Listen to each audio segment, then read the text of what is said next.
प्रधानमंत्री नरेंद्र मोदी के outreach programme के तहत कई यूनियन मिनिस्टर जम्मू कश्मीर का दौरा कर रहे हैं। इसी सिलसिले में राजीव चंद्रशेखरन जो यूनियन मिनिस्टर हैं आज जम्मू कश्मीर के दौरे पे हैं। सर, प्रधानमंत्री का एक विजन है जम्मू कश्मीर को लेकर, उसे आप ग्राउंड पे, क्योंकि आज आप आए हुए हैं, तो ग्राउंड पे उस विजन को कैसे देख रहे हैं सर आप? नहीं, पहले तो मैं एक चीज स्पष्ट कर दूं कि मैंने पिछले साल भी कहा था कि पहले क्या होता था कि एक कैबिनेट में एक मिनिस्टर होता था कि he was in charge of Jammu and Kashmir.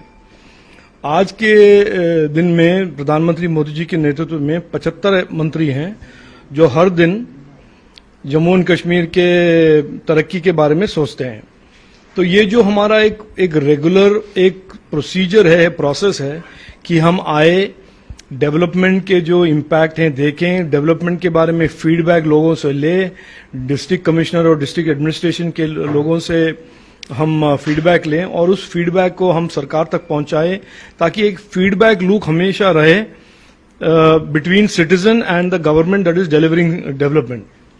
And मेरा मानना है कि ये जो मॉडल है प्रधानमंत्री मोदी जी उसको मैक्सिमम गवर्नेंस कहते हैं कि लोगों को जोड़कर हमारे डेवलपमेंट स्ट्रैटेजीज को तेज करें और आगे बढ़ाएं। मुझे काफी सारे फीडबैक्स मिलते हैं जब भी मैं जाता हूं। कल और परसों मैं पत्नी टॉप और कल और आज मैं पत्नी टॉप और रामबन में था और वहां से जो भी फीडबैक मिला है और बहुत कुछ देखा है, बहुत कुछ तरक्की, बहुत कुछ प्रोग्रेस हुआ है, लेकिन और कुछ भी बाकी है और जो करना बाकी है उसके बारे में फीडबैक लेकर मैं दिल्ली लौट रहा हूं। सर, एमएचए ने भी कहा कि टेरर इंसिडेंट्स जो हैं जम्मू कश्मीर में कम हुए हैं। 370 हटने के बाद 370 से पहले का एक सिनेरियो देखते हैं कि हर दिन स्टोन पेल्टिंग होती थी, टेरर अटैक्स होते थे। 370 हटने के बाद टेरर अटैक्स भी कम हो गए हैं, स्टोन पेल्टिंग भी नहीं हो रही। आप ग्राउंड पे थे 2 दिन, आपने क्या चेंज देखे सर? नहीं, एकदम स्पष्ट रूप से जम्मू एंड कश्मीर के युवा, जम्मू एंड कश्मीर के आम आदमी, सभी भारत के और ये नया भारत, न्यू इंडिया का जो प्रधानमंत्री मोदी जी ने एक मोमेंटम क्रिएट किया है, इकोनॉमिक डेवलपमेंट, इकोनॉमिक अपॉर्चुनिटी के सभी जोड़ना चाहते हैं और सभी जुड़ रहे हैं। इसमें प्रधानमंत्री मोदी जी का एक स्पष्ट रूप से एक संकल्प है कि जो भी हम तरक्की कर रहे हैं, देश जो तरक्की कर रहा है और नए नए अपॉर्चुनिटीज क्रिएट हो रहे हैं, उन अपॉर्चुनिटीज को हर कोने, हर देश के हर नागरिक तक पहुंचे। वो नागालैंड में कोहिमा हो या जम्मू एंड कश्मीर में रामबन, श्रीनगर और अन्य इलाके में हो या साउथ में केरल में हो या वेस्ट में गुजरात में हो, हर नागरिक, हर युवा के पास वही अपॉर्चुनिटीज हो जो अलग दूसरे युवाओं के पास हो। और एक तरह से मैं मानता हूं एक रियलिटी है तेजिंदर की जो सालों से बाहर के युवाओं के पास एक अपॉर्चुनिटी होता था दुनिया के अन्य देशों में, वही अपॉर्चुनिटीज आज भारत के युवाओं के सामने भी हैं। और भारत के युवाओं का मतलब है, मैं रामबन के युवाओं को भी जोड़ता हूं और देश के अन्य प्रदेश और अन्य जिलाओं के युवाओं के सामने भी वही अपॉर्चुनिटीज हैं जो देश भर के युवाओं के पास हैं। सर, इसी डेवलपमेंट के बारे में बात करते हैं। जो अपोजिशन पार्टीज हैं, स्पेशली लोकल यहाँ पर जम्मू कश्मीर की अपोजिशन पार्टी, वो हर एक किसी इशू पे ऑब्जेक्शन रेज करते हैं, कहीं ना कहीं पॉलिटिक्स प्ले करते हैं। अभी रिसेंटली जो नॉन लोकल्स की किलिंग हुई, तो जो फॉर्मर चीफ मिनिस्टर हैं फारूक अब्दुल्ला, उन्होंने कहा कि जब तक इंसाफ नहीं होगा नॉन लोकल्स की किलिंग होती रहेंगी। इस तरह की स्टेटमेंट्स को सर आप कैसे देखते हैं? देखिए, हम आज 75वीं साल मना रहे हैं देश के इंडिपेंडेंस के, और इसमें मैं किसी को भी आप पूछे, देश के कोई भी नागरिक से पूछे, बड़ा स्पष्ट रूप से लोग समझते हैं कि ये 75 साल में 60-65 साल तो हमने खोया है। और खोया है क्योंकि हम देश के जो कंट्रोल या डेमोक्रेटिक पावर हमने दिया था इन डायनेस्टियों के हाथ में, और उनका मॉडल ही अलग है। उनका मॉडल लोगों का भलाई, लोगों का प्रगति, देश की प्रगति का कभी था ही नहीं है और आज भी नहीं है। तो उनका नैरेटिव ही अलग है और वो जानते हैं कि देश उनको छोड़कर आगे निकल चुका है और निकल रहा है और आगे बढ़ेगा, और उनका जो फासला है लोगों के बीच में और उनका बहुत बड़ा हो गया है। तो ये एक तरह से they are left only with petty politics. जब एक इनोसेंट विक्टिम होता है टेररिज्म का, उनको उस पर सेलिब्रेट करना, उसको पॉलिटिकल बनाना, मैंने पहले भी कहा है, ऐसे ही वल्चर पॉलिटिक्स यही प्रैक्टिस करते हैं, डायनेस्ट पॉलिटिक्स और डायनेस्टी पॉलिटिक्स, जिन्होंने देश को और देश के लोगों को इतना एक्सप्लॉइट किया है पिछले 60 सालों में कि आज मैं मानता हूं एज एन इंडियन सिटीजन उनको बोलने का कोई हक नहीं है। नरेंद्र मोदी जी की सरकार दिन रात परिश्रम के साथ, परिश्रम के द्वारा हमारे देश को आगे बढ़ा रहा है। और ये जो कोविड में 2 साल में आप देख रहे हैं, दुनिया के अलग अलग देशों में आज भी प्रॉब्लम, आज भी इकोनॉमिक टर्मोइल, आज भी लॉकडाउन, और हम बने हैं कोविड के बाद दुनिया के सबसे आगे, सबसे तेजी से, सबसे fastest growing economy in the world. तो मैं मानता हूं ये जो हमारा डेमोक्रेसी है, हम दुनिया के सबसे बड़ी डेमोक्रेसी है, और हम जानते हैं कि हमारे डेमोक्रेसी में अलग अलग लोगों के अलग अलग राय होंगे, लेकिन इन लोगों को मैं खास तौर से, जिन्होंने 60 साल से देश को, प्रदेश को प्रगति पर एक तरह से ब्रेक लगाया था, उनकी बातों में ना आना, उनको सुनना और एक कान से सुनना और दूसरे कान से निकालना, मैं तो यही करता हूं और मैं मानता हूं देश के हर नागरिक वही करता है। सर, फर्स्ट टाइम ऐसा हुआ है कि पहले जो सरकारें होती थी जम्मू कश्मीर में, टेरर विक्टिम्स को इग्नोर किया जाता था। अभी रिसेंटली एमएचए ने एक सर्कुलर इशू किया कि प्रायोरिटी दी जाएगी टेरर विक्टिम्स के किड्स एंड किन्स को एमबीबीएस और बीडीएस की सिलेक्शन में। तो सर, इस मूव को कैसे देख रहे हैं आप? मैं बहुत वेलकम करता हूं, क्योंकि इन्होंने खून बहाया है प्रदेश के लिए और देश के लिए, और उनको थोड़ा हम जिस तरह से भी हम उनको कॉम्पनसेट कर सकेंगे या किसी तरह से हम उनको होमेज दे सके, हमें करना चाहिए। और मैं बहुत खुश हूं कि हमने ये शुरुआत की है और ये करते रहना चाहिए।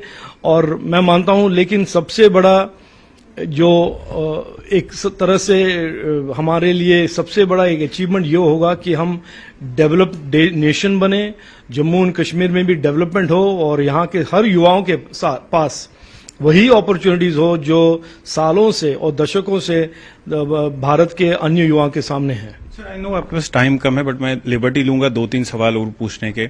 सर, कांग्रेस का भारत जोड़ो यात्रा चल रही है, लेकिन हर दिन हम देख रहे हैं कोई ना कोई कंट्रोवर्सी हो रही है। कभी टुकड़े टुकड़े गैंग मेंबर्स जो हैं वो राहुल गांधी के साथ यात्रा में देखे जाते हैं, कभी राहुल गांधी खुद कंट्रोवर्शियल जो रिलीजियस लीडर्स हैं उनके साथ देखे जाते हैं। अभी रिसेंटली एक म्यूजिक कंपनी ने उनपे कॉपीराइट के लिए केस किया हुआ है। तो सर, ये सारे जो कंट्रोवर्सीज हैं, आपको क्या लगता है कि राहुल गांधी ये क्यों कर रहे हैं? जानबूझ के किया जा रहा है सर? नहीं, देखिए, कंट्रोवर्सीज मैं मानता हूं इज अ डायग्नोसिस और a symptom of a party without any cause. उनका कोई आइडियोलॉजी नहीं है, उनका कोई ओरिजिनल थिंकिंग नहीं है। जब भी इलेक्शन का टाइम आता है वो बाहर निकलते हैं। कोविड के 2 साल में उनके पार्टी ने ना कुछ किसी को हेल्प किया, ना कुछ काम किया, ना किसी सोसाइटी में कंट्रीब्यूशन की। ये लोग आ जाते हैं इलेक्शन के दौरान, या आ जाते हैं जैसे मैंने कहा वल्चर पॉलिटिक्स खेलने के लिए। जब कोई अनफॉर्चुनेट इंसिडेंट होता है, उनका ये एक सिग्नेचर रवैया हो गया है। और जब आपके पास कोई कोर आइडियोलॉजी नहीं है, कोर बिलीफ नहीं है टुवर्ड्स नेशन, टुवर्ड्स पीपल, ये आप हमेशा अपने झूठों पर ट्रिप करते रहोगे। आप अपने कॉन्ट्रडिक्शंस, अपने हिपोक्रेसी को अपने आप एक्सपोज करते रहेंगे। तो मैंने तो बहुत साल पहले, और मैं मानता हूं 2014 से पहले, भारत के नागरिक और वोटर्स ने बहुत क्लियरली तय कर लिया है कि the Congress is a party with only one objective, opportunistic politics. उनके पास ना तो देश के लिए कोई विजन है, ना नागरिक के लिए कोई उम्मीद है, या कोई भलाई का, वो किसी की भलाई के लिए कुछ काम करते हैं। तो उनको उनके हाल पे ही छोड़ दे तो अच्छा है। सर, कांग्रेस के कर्नाटका के लीडर ने एक स्टेटमेंट दी है हिंदूज पे, एक ऑब्जेक्शनेबल वर्ड्स उन्होंने यूज किए हैं कि Hindu is a Persian word, जिसका मतलब, तो सर आप उस पे कैसे? ऐसा है, इंग्लिश में देयर इज अ फ्रेज कि there is a contest, there is a rapid contest to the bottom of discourse.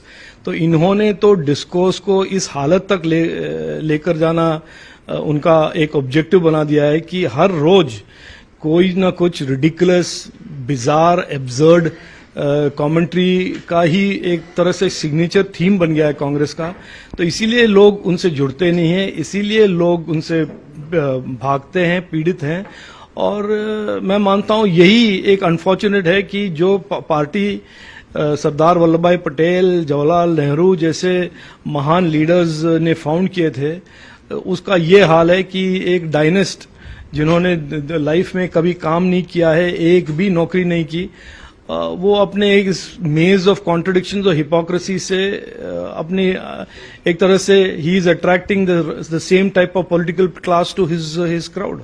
Sir, Sukesh Chandran conman जो हैं जेल में हैं अभी, उन्होंने एक एलिगेशन लगाई है कि आम आदमी पार्टी ने उनसे पैसा मांगा गुजरात के लिए और पंजाब के लिए, और कुछ पैसा उन्होंने दिया भी। तो सर, इस एलिगेशन को कैसे देखते हैं? सर नहीं, देखिए सर, सॉरी, और अरविंद केजरीवाल ने आज एक और एलिगेशन लगाई है कि मुझे बीजेपी टेररिस्ट कहती थी, चोर कहती थी, तो एक्शन क्यों नहीं ले रहे? देखिए, मैंने स्पष्ट रूप से मुझसे पूछा गया था 2-3 बार, मैंने कहा कि आम आदमी पार्टी ये एक नया कांग्रेस का वर्जन है, कोई फर्क नहीं है। वही जो अल्कोहल के करप्शन कांग्रेस ने सालों से साउथ इंडिया के काफी स्टेटों में प्रैक्टिस की है अपने पॉलिटिकल फंडिंग के लिए, वही अरविंद केजरीवाल की पार्टी कर रहा है। वही जो रिलीजन ड्यूरिंग इलेक्शंस का जो ड्रामा करते हैं, वो जो कांग्रेस करते हैं, ये करते हैं। तो मेरे हिसाब से कोई मॉरल स्टैंडर्ड में दोनों में कोई फर्क नहीं है। ये थोड़ा आधुनिक वर्जन है कांग्रेस का, और मैं उसको उसी पर छोड़ दूंगा। आखिरी सवाल पूछूंगा, जम्मू कश्मीर की बात करते हैं। पाकिस्तान की तरफ से रोज प्रोवोकेशन होती है, आतंकियों की घुसपैठ कराई जाती है, ड्रोन से भी हथियार भेजे जाते हैं, और ये एक अटेम्प्ट किया जा रहा है कि जम्मू कश्मीर के यूथ को रेडिकलाइज किया जाए, गन उठाए और सुरक्षा बलों के साथ लड़ें और मारे जाएं। उन यूथ को जम्मू कश्मीर के, क्योंकि आप 2 दिन से लगातार यूथ से इंटरेक्ट कर रहे हैं, उनको क्या मैसेज देंगे? सर, मैसेज बड़ा साफ है। देखिए, दुनिया में आज भारत बहुत आगे जा रहा है। भारत का प्रगति, हम $3 ट्रिलियन इकोनॉमी पहुंच गए हैं, और हाल ही में ग्लोबल इकोनॉमिस्ट लोग ने कहा है कि हम $8.5 ट्रिलियन की इकोनॉमी 2027 तक हम पहुंच जाएंगे 5 साल में। इस देश को दुनिया की सभी देश रिस्पेक्ट और ऑ से देख रहे हैं। दुनिया के सबसे तेजी से उभरने वाला इनोवेशन इकोसिस्टम भारत में है। प्रधानमंत्री मोदी जी ने कहा है कि अगले 10 दशक को हम इंडिया के टेकेड के रूप से मानेंगे। दुनिया भी ये मान रहा है। दुनिया में सबसे ज्यादा तरक्की और अपॉर्चुनिटीज भारत में होगा। हमारे युवा उस पर फोकस करें। यहीं पे हमारे दुश्मन लोग काफी कुछ ट्राई करेंगे हमारे देश के इस प्रगति या इस राइज को डिस्टर्ब करने के लिए। आप उनके बात को न माने, आप हमारे प्रधानमंत्री मोदी जी के रास्ते पे, उन्नति, प्रोग्रेस और अपॉर्चुनिटीज के रास्ते पे चले और अपने लिए एक बहुत अच्छा भविष्य बनाएं। ये हम सबके लिए, जो प्रधानमंत्री कहते हैं, सबका साथ, सबका विश्वास, सबका विकास, सबका प्रयास के साथ हम उस काम पर जुड़े। सर, एक आखिरी सवाल और पूछूंगा। सर, आम आदमी पार्टी क्लेम कर रही है कि गुजरात और हिमाचल में हम गवर्नमेंट बनाएंगे। सर, उनकी स्टेटमेंट को कैसे देखते हैं? अंग्रेजी में एक फ्रेज है डिल्यूजन, मैं उस पर इस फ्रेज से उनका जो भी नाटक है उसको मैं यही डिस्क्राइब करूंगा कि डिल्यूजन प्लस करप्शन इक्वल्स आम आदमी party. Thank you sir, news 18 से बात करने के लिए आपका धन्यवाद। तो ये थे यूनियन मिनिस्टर राजीव चंद्रशेखर। उनका तीखे अंदाजों में कांग्रेस पे अटैक था और ये कहा कि कांग्रेस अपने आप कंट्रोवर्सीज क्रिएट करती है और दलदल में धंस रही है। तेजिंदर सिंह सोडी, कैमरामैन चांद डोगरा के